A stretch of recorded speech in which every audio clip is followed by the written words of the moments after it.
I mean, the first thing to say is that there are a lot of assumptions, a lot of questions around that area that I have not looked at in detail, and I would like to know more about the background to the immigration situation.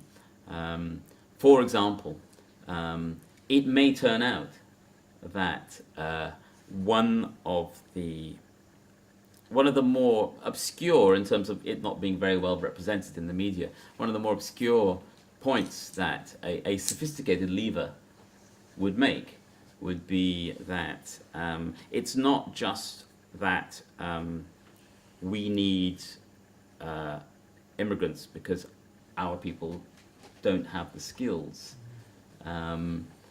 It's why don't they have the skills? So somewhere amongst the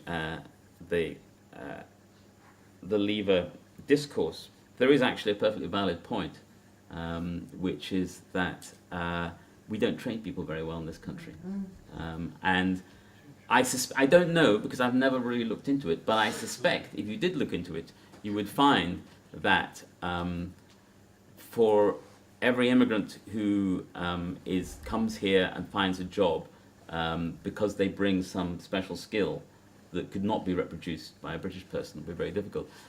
There's another one who comes in because we're not training somebody to do it here.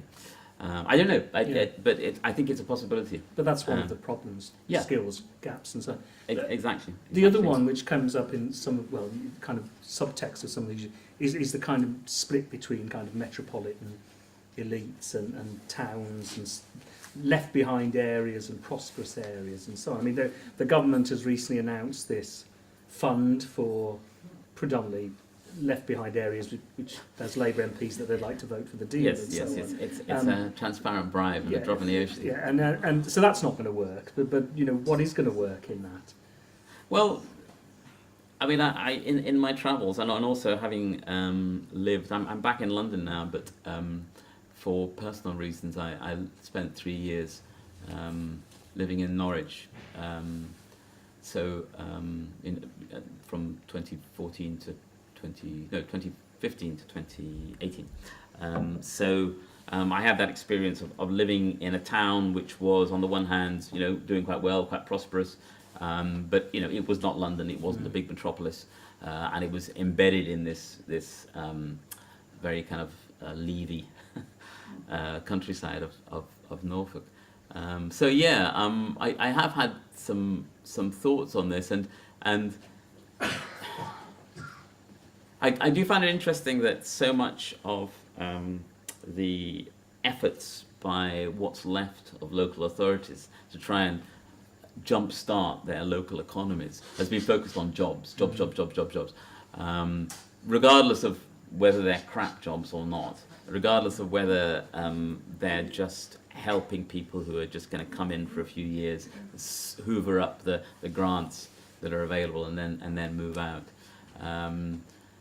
But there does seem to be this very, very definite correlation between, let's say, communities. It's a bit of a kind of dodgy word, but let's say communities that have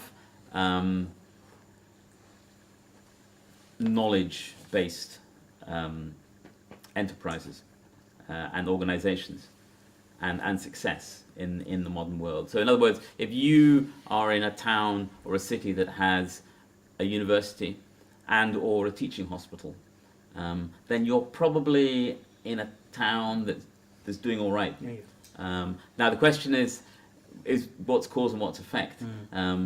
Could Grimsby transform itself by having a university there or by having a teaching hospital? I don't know. My suspicion is actually maybe they could. I think when you go to a place like Grimsby, which is quite an extreme example, not just of a loss of power, which was the main thing I was really writing about there, and not so much about the fishing industry per se, but it's also become an incredibly unbalanced place. I mean, I don't want to second guess the audience here, but it's it seems like quite a middle class crowd, and please put your hand up if you feel insulted. And the thing about Grimsby is it doesn't really have much in the way of middle class people, and if you are middle class, if you're from the sort of the university educated side, then you can sometimes feel a bit superfluous and guilty and pampered. But when you go to a place like Grimsby, you think, well, actually, you have to have a bit of everything. If all you have is unemployed people and not university educated people and people who work in quite low skilled jobs, then there's something missing. It's like I always like to think that if everyone who read the Daily Express was killed, then the next day the country would grind to a halt. The sort of basic services would cease to function. Whereas if everyone who read the Guardian was killed, then you wouldn't notice the next day. You wouldn't notice the next year. But eventually, over a generation, something would have gone out of the air, and it would be missed eventually.